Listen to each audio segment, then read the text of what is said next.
For the record, today is April 24th, and this is Research Participant 8. Okay, so tell me, how long have you worked for Byrne Dairy? 3 years this July. 3 years, far out. What's your title, and what do you do? I'm a filler operator, and I run the heavy machinery equipment for the filling. What kind of heavy machinery? Put the product in the carton. Okay. And product being milk of various sorts? Cream, yep. Cream. Organic milk, half and half, things like that. Heavy cream. Yeah. All those types of things. Okay. I wonder if that has a name like porables or something as opposed to yogurt, which is something else. Oh. No. No. No. We just call it product. Product. That's all we refer it to, yep. Okay. Cool. By the way, I have 3 sections to the questions I'm asking you. First section is about context. The second section is about the employee soft skills, like I was talking. And the third one is about organizational culture. Okay. They're a little bit different, but okay. Still in the context. In what parts of your job do you interact with other employees? Pretty much all day. I feel like, I have people on the left and the right of me that run different machines, and our supervisors constantly on the floor, your manager. Pretty much all day. I feel like and while you're running the machines, do you get to talk to the other people who are running the machines near you? Yeah. Usually when you're down at the end of the exit feed of your filler, you both stand down there. That's where you should be. You have kind of talk, or if something's going on up front and you have to yell to them, hey, turn it off, things like that. But yeah, you can sit down there and talk. Okay, got it.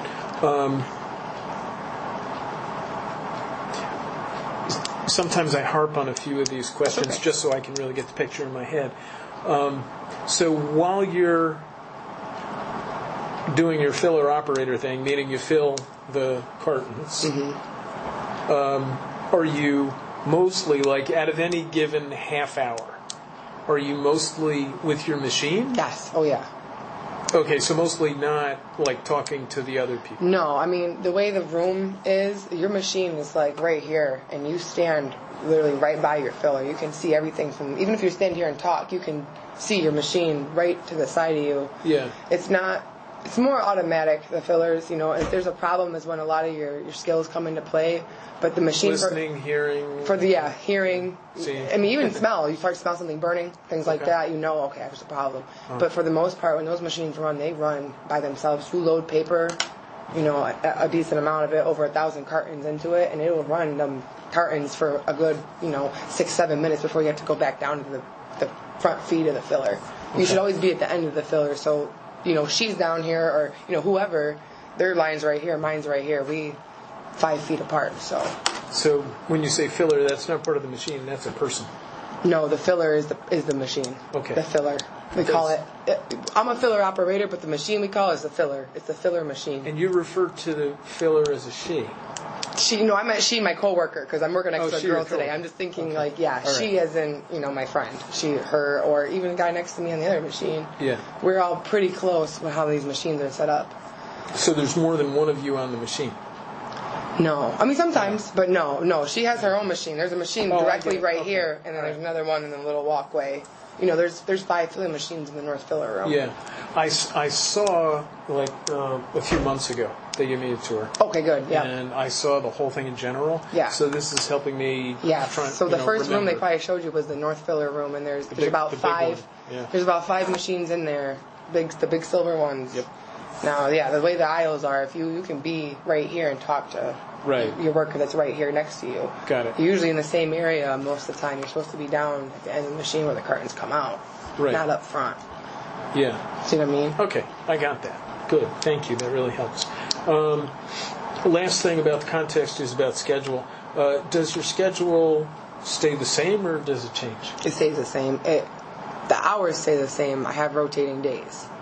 So I work, 3 on, 2 off, and then I'll have 3 off, 2 on, and then I'll do 2 more. It's really weird. It's Monday, Tuesday on, Wednesday, Thursday off. Then you'll work all weekend, Friday, Saturday, Sunday. The following week you'll have Monday, Tuesday off. You'll work Wednesday, Thursday, and then you'll have the whole weekend off. And they just flip back and forth every other week. I have every other weekend off. Right. Or I work every other Monday, Tuesday. See what I mean? Yeah. So it's not a swing shift, but it's a rotating shift. Yes. But hours are always the same. So I get 36 one week, 48 the next. Right. Yeah. Okay, I got that. It's kind of crazy, but it's okay. Eventually, I guess you get used to it. Yeah, you do. And it's nice having whole days throughout the week off. Working on Monday through Friday shift can be hard. When you have smaller kids or even anything, trying to do appointments and stuff, Yep. It's hard to plan around that. So when you have whole days throughout the week, days off, it is nice. Right, you just know, okay, I'll make my appointments then. I get my I'll do calendar errands on, off. And Right, that's how right. I schedule things. Right, sure. Yeah. Yeah. Okay. And tell me about break times. When do you get them? Does everybody take the same break time? What do you do on breaks?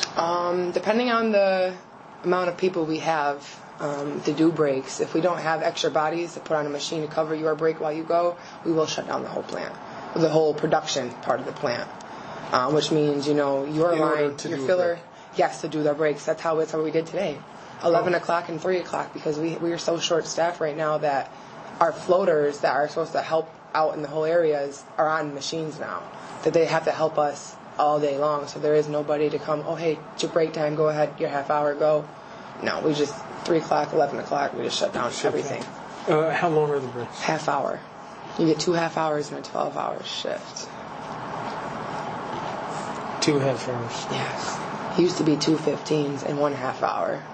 But yeah, half hour for lunch and 2 15-minute breaks on either side. Either side, which is nicer because 12 hours is a long time. It is. 6 hours without a break is a lot, especially the things that you have to do out there is a lot. Yeah, so, it is. You gotta do what you gotta do. Some people are smokers. Some people need coffee every 2 hours. I'm one of them people, but it's like coffee every 2 hours. Yeah, I would like some. I thought that the law was that you had to have a break every 2.5 hours or something. I have no idea what the law is. Me neither. But people, they're always on it around here. They're always trying to talk about what this is and how this is supposed to be, and if you wear uniforms and all different types of things. I don't know. I just take my breaks. Got it. Okay. So we're going to move into, that kind of relates actually, so we're going to move into the section of question on soft skills. Okay, so this is about individual employees, not any particulars, and I really don't want to hear any names. Okay. Okay. If it slips, who cares? But it's not about that. It's about, let me just ask the questions. So, what personal characteristics are best for someone in your job to have? Like, what kind of person should they be? What kind of qualities should they have? In order, by the way, this whole thing is in order to be a successful employee. In my position as a filler operator, right? Bingo. Okay. So you definitely have to be physically strong. You have to be, let me see, I'm trying to think of a good word for it. Like, you have to be more, I don't want to say it, like butch. As a woman anyway, and from a woman perspective, you can't, there's no girliness. Everything's, nitty gritty, hands on. You're doing it. Nothing dainty. No, there's nothing. It doesn't matter how your hair looks when you come in here, type of thing. Some people care about things like that. But even as a guy, it's physically straining being on your feet for long periods of time. Yeah. Anybody. Right. And you just have to be, I don't know. I guess tough. Yeah. And what was the last part of the question? Yeah, it was. I realized that was really 2 questions. What kind of person should they be? It's the same question said 2 different ways. What kind of person should they be? What kind of qualities should they have? Qualities. Things like is multitasking a quality?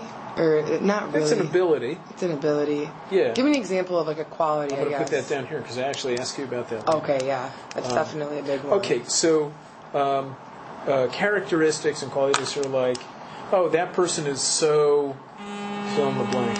Excuse me, what's that? That's somebody calling. Okay. Go away. Oh, sugar. Ooh. So you might as well talk to her now. Or I know. It's actually not Paula. That's it's one of the people who runs CNY Works. Oh, well. Oops. Oops is right. Let me just make sure the recording is still going. Okay. I meant to hit the red one. I am totally fallible. Okay, I wonder if we can start. Nope, stop, go to the end. Wow. Okay, so it stopped that. So we're just going to start So, yeah, again.